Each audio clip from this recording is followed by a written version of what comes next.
பாருங்க எவ்வளோ ஆரோக்கியமான மரம். இந்த மரத்தை எவ்வளோ கரையான் அரிச்சிருப்பார். இதுக்கு பேர் செல்லரிச்சிருச்சுன்னு சொல்லுவோம்.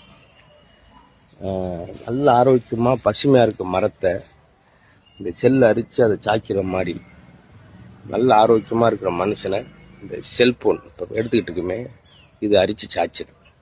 இது ஒரு இடத்துல மட்டும் இல்லை, இன்னும் நிறைய இடத்துல இருப்பார். 200 வருஷம் 300 வருஷம் வாழக்கூடிய ஆலமரம் அரச மரத்தை கூட இந்த செல் அரிச்சதுங்க சார். இன்னைக்கு நிறைய பாலியல் குற்றச்சாட்டுகள் 2 வயசு குழந்தைக்கு நடக்குது.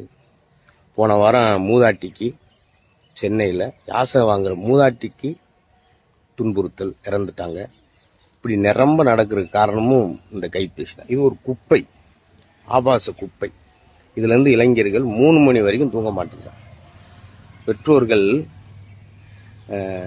கேட்டதை வாங்கி கொடுப்பது குழந்தைக்கு எவ்வளோ ஒரு அன்போ, அவங்கள கண்டிப்பதும் ஒரு வகையான பேரன்பு. இந்த கண்டிப்பது இன்னைக்கு கொஞ்சம் சங்கடத்தை தரும், பிற்காலத்தில் அந்த குழந்தைக்கு பெரிய வளர்ச்சியை தரும். எங்களுக்கு அப்படி கண்டிச்சாங்க. அது மாதிரி ரொம்ப பாலியல் குற்றச்சாட்டு, பாலியல் பிரச்சனைகள் இது வருவதற்கு காரணம் இந்த கைபேசியும் ஒரு காரணம், மது போதை வஸ்துக்கள் ஒரு காரணம். அதனால் உங்கள் குழந்தைகளை கண்டிங்க. இவ்வளோ ஒரு மரத்தை செல்லரிக்கிற மாதிரி உங்கள் அழகான குழந்தையும் இந்த செல்ஃபோன் அரிக்குது. செல்ஃபோனை சோதிக்கணும், பாதுகாக்கணும். பெற்றோர் ரொம்ப கவனம் செலுத்தணும்.